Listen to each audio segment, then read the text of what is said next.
Адамға жан кіргізу қиссасы. Ұлы Құдай рухты жаратып, денеге кір деп әмір етті. Рух жансыз қараңғы балшық тәннің ішіне кіруге қорқып тұрды. Әрі жансыз дененің иісі де жағымсыз еді. Жәбірейіл барлық періштеге құйқылжытып 7 сазбен зікір айтуды бұйырды. Адамды қоршай қаптаған қисапсыз періштелер сазды әуендермен зікір айтып бастады. Рух саздың ырғағына ілесіп тербелгенде бір сәтке өзін ұмытып масты халге түседі. Сол кезде Жебірейіл оны тәнге жайғастырып үлгереді. Жан алдымен адамның башпайынан бастап кіреді. Башпайға жан кіргенде ол жыбырлапты. Жан тізеге жеткенде аяқтың жүргісі келіпті. Жаңа туған бөбектің жүргісі кеп талпынатын дегбірсіздігі осыдан қалыпты. Жан белге келгенде отырғысы келіпті. Қарынға келгенде аштықты сезіпті. Жүрекке жеткенде бойын үрей билепті. Кеудеге көтерілгенде бойын мақтан кернепті. Мойынға мінгенде жан жағына қарағысы келіпті. Ауыздан ары асқанда тіл жыбырлап сөйлеуді тілепті. Жан мұрыннан өтіп көзге келеді. Айналасына қарап сансыз періштелерді көріп қайран қалады. Құлағына келгенде зікір, тәсбих, салауаттың әуенін естиді. Жан миға жеткенде алғаш рет өзінің дене мүшесіне зер салады. Ұлы Алла періштелерге: «Адамға пейіштен жеуге жеміс жидек, ішуге сусын әкеліңдер» деп әмір етті. Адам кесе толы пейіштің тәтті сусынын ішкенде денесінен 62 тамыр пайда болып, бойына қан тарады. Осыдан бастап адам қаны қасиетке ие болады. Нақақ төгілген адам қанының сұрауының қатты болатыны осыдан екен. Кенет адамның мұрны қышып, қатты түшкіріп жібереді. Жан орнынан қозғалып, сыртқа шығып кете жаздайды. Қорққанынан «Әлхамдулла» деді. Сол кезде барша періште «Жаракымалла» деді.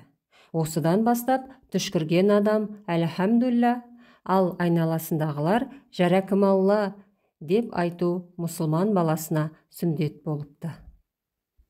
Ұлы Алла жанға: «Ал енді денеден шық» деп бұйырады. Жан сыртқа шыға алмай ұзақ тұрып қалады. «Әй, жан, неге тез шықпайсың?» деп сұрады. Жан: «Уа Аллам, мен кеудеге кірерде 7 сазға елітіп мас күйінде кірдім. Енді шығарда рақым етемін деген уәдеңді естімей шықпаймын» деді. Ұлы Алла: «Егер ардан аттамай, әділдікті ту етіп, жүрегіңді таза ұстасаң, ақыретте рақым етемін» деп уәде берді. Ұлы Алланың уәдесін естіген соң ғана шыбын жан денеден оңай шықты.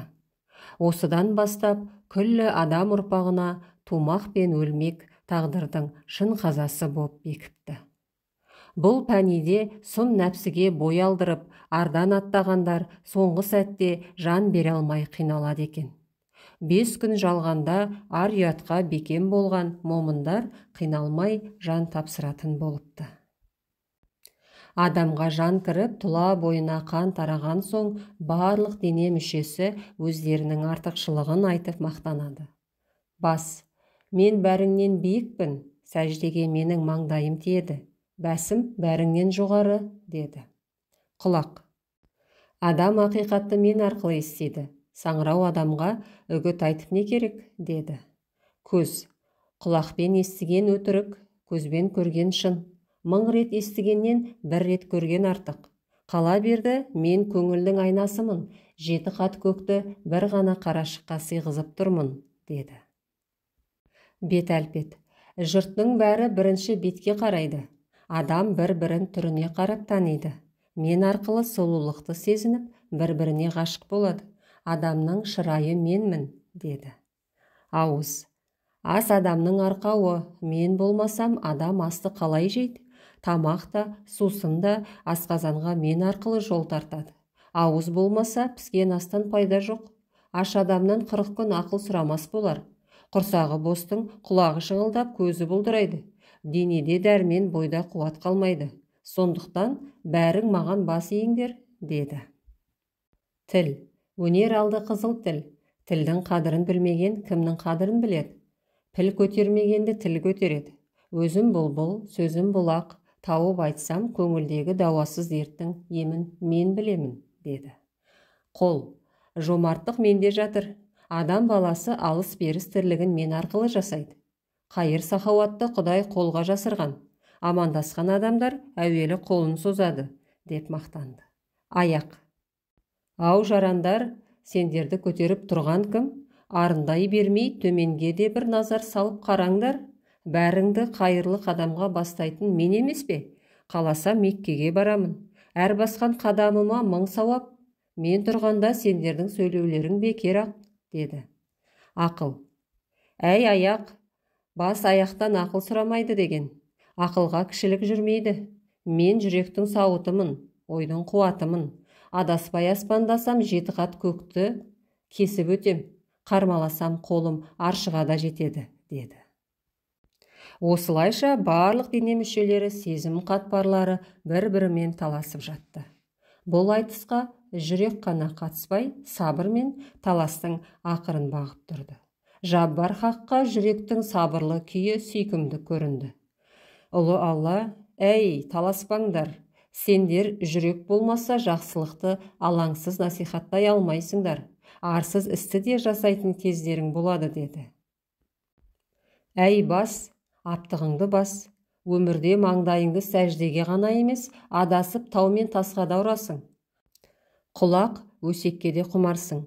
Ғайбат айтылған жерден тұрып кете алмайсың. Ауыз, бісміллә демесең, жеген асың арам болар. Адам ауруды астанда табады. Тіл, адамға келетін 10 бәленің 9-ы сенен болады. Бал тамған тілден уда тамады. Есіңде болсын, тілі бірді тілек қосады, тілі басқаны жүрек қосады. Көз, сұлу көрсең сұқтанасың, арсыздық сенен басталады. Күндіз көргенмен түнде соқырсың. Жүректің көзі көз, бастағы көз бес. Аяқ, сенің баспайтын жерің жоқ. Көп жүрген аяқ бұқ басады. Қол, кей кезде сұғанақсың. Ұрлық та сенмен жасалады. Есіңде болсын, ұрының қолын кесемін. Бет әлпет, жүзі сыланның, сөзі сырдан келеді. Сылан қағып сыртыңмен адамды алдайсың. Іштің қатасын түзеуге құлқың жоқ. Жара бет жазылады, қара бет жазылмайды. Ұяттан кісі өлмейді, бірақ бетте сызаты қалады. Әй, ақыл! Шын ақыл аузын жауып ділін ашады. Жылы жүрекке жалғанса, ақыл айналасына нұр шашады. Жүрек сенің айнымас серігің.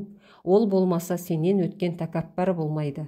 Біліңдер, ет жүрек барлық тәннің патшасы. Сендерді жүрек билесе, әлемде әділдік орнайды. Оған қалтқысыз бағынған кезде ғана ақыретте сұраудан аман боласыңдар.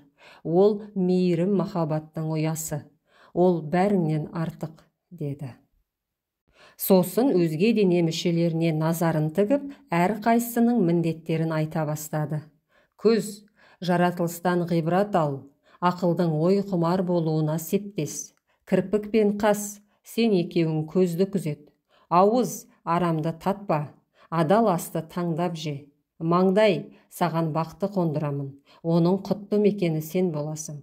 Желке, парыз бен қарызды сен арқала, өлгенше өтелмеген борышың қалмасын. Таңдай, шырын сөз, әдемі әуез саған ұялайды.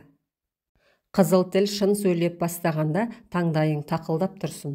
Арқа, ауыртпашылық саған түседі, қақтың жолында қайыспауға серт бер. Жұдырық, сен ердің қаруы бол, әлсізге болыс, ақылсыз майданға кіруші болма.